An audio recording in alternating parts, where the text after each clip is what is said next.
Usama, você fala inglês ou você fala português? Não, agora eu falo português muito bem. Muito bem. Sim, sim. Como que você aprende português? Faz favor explicar. 4 महीने उन्होंने मेरे से काम भी लिया और उन्होंने मेरा एक भी टैक्स नहीं सबमिट करवाया। जनाब, जब आप यहाँ पे आए, ये पुर्तगाल आए या कहीं भी आए, तो आप अपने साथ एक या दो हुनर लाजमी सीख के आए। जैसा कि समझ ये भी बता दो कि पुर्तगाल में आपको बेसिक सैलरी भी कितनी मिलती है। So hello guys, welcome to my YouTube channel. तो जी मेरे साथ है मेरे दोस्त उसामा, जो कि जिगरी दोस्त है मेरे, ठीक है। और पुर्तगाल में इन्होंने बहुत ज्यादा सर्वाइव किया, मैंने भी किया, हर एक बंदे को करना पड़ता है। और माशाल्लाह अभी इनके पास इनका रेजिडेंस कार्ड भी है, तो एक एक चीज आपको बताने लगे हैं कि पुर्तगाल की लाइफ कैसी है।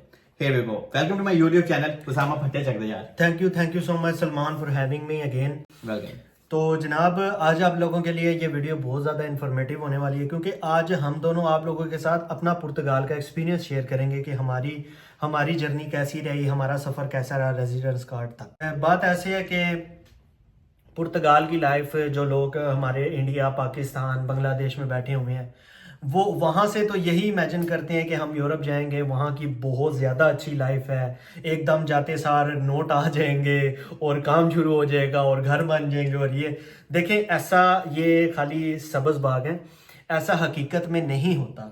क्योंकि जब आप स्टार्ट में आते हैं तो आप लोग ज़ीरो से स्टार्ट करते हैं। ज़ाहिर आपने पेपर लेने हैं, आपने अपनी पहले पहचान बनानी है, उसके बाद आप अपनी लाइफ कंटिन्यू करते हैं, फिर पैसे बनाते हैं और जो भी सिस्टम है। तो जनाब, एक पंजाबी की कहावत मशहूर है कि जे यूरो कमाने ने ते जर्मनी या फ्रांस टुर जाए, ते जे नज़ारे लेने ने ते स्विट्जरलैंड ते नॉर्वे टुर जाए, ते जे बंदिया जिंदगी बनानी है ना ते पुर्तगाल आ जी। ये थे कि पुजे चने लाभ देने पे। ये एक छोटी सी एग्जांपल है, जिसको समझ आ गई उसको पुर्तगाल की लाइफ समझ आ गई।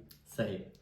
तो जनाब, हम दोनों ने भी बहुत ज़्यादा सरवाइव किया, बहुत ज़्यादा मुश्किलात का सामना भी किया। मैं नया पुर्तगाल में आया था, तो आप यकीन माने कि मैं तो यहाँ से जाने वाला था, क्योंकि यहाँ की जो सिचुएशन है, अब मुझे जॉब नहीं मिल रही थी।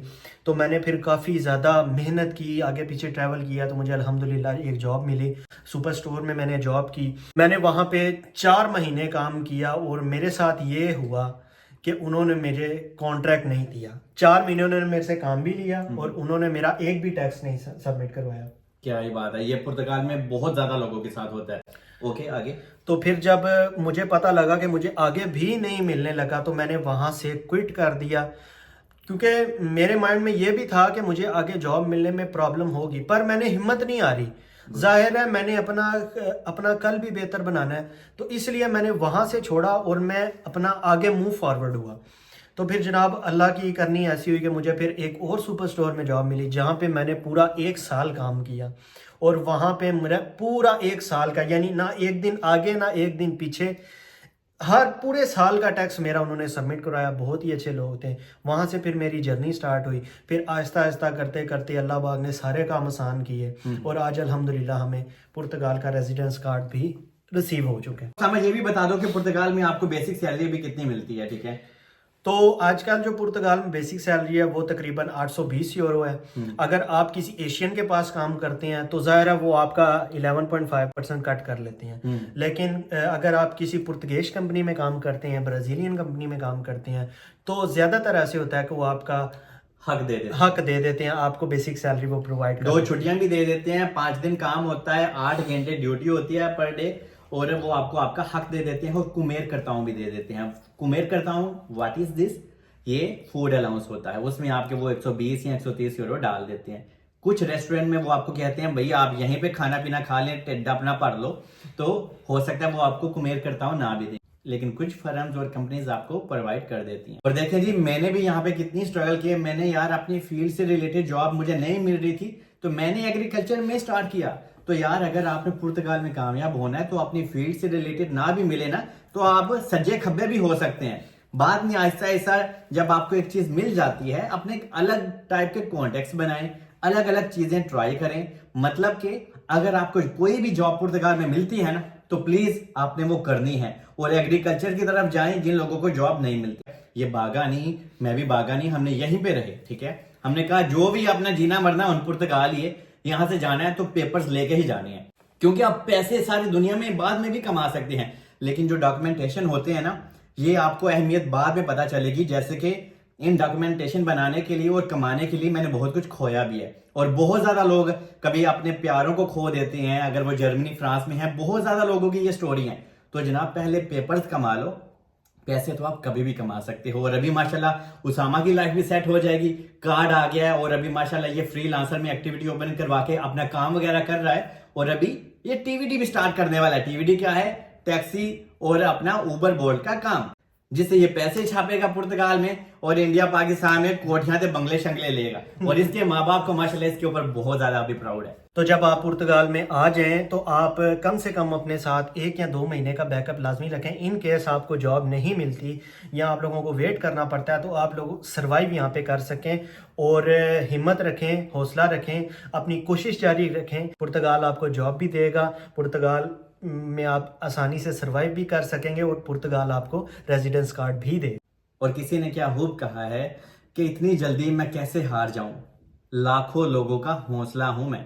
तो जनाब अदाबर्स। तो जनाब यही पुर्तगाल की स्टोरी है। जिसने सरवाइव होना सीख लिया है वही पुर्तगाल में कामयाब है। तो जब आप यहाँ पे आएँ तो एटलीस्ट 1 या 2 हुनर सीख के आए, क्योंकि हुनर एक ऐसी चीज़ है जो इंसान को कभी भी भूखा मरने नहीं देता। उसामा कौन कौन से हुनर है बता दो ना please.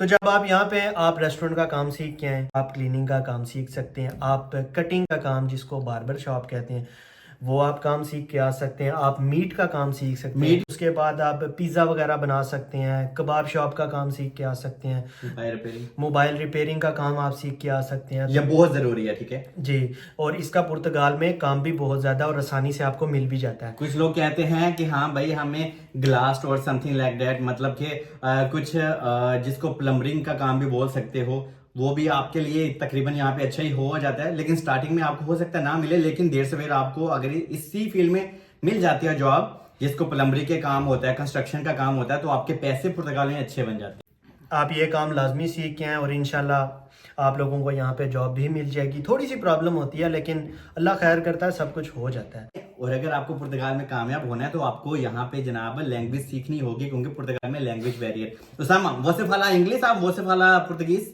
Não, agora eu falo português muito bem. Muito bem? Sim, sim. Como que você aprende português? Faz já for explicar. Porque eu trabalho em um supermercado, tá bem? Aqui tem muito clientes de brasileiros e português. Eu falo com amigos e clientes. Eu aprendi o português. Eu ensinar você também. सी बस सी।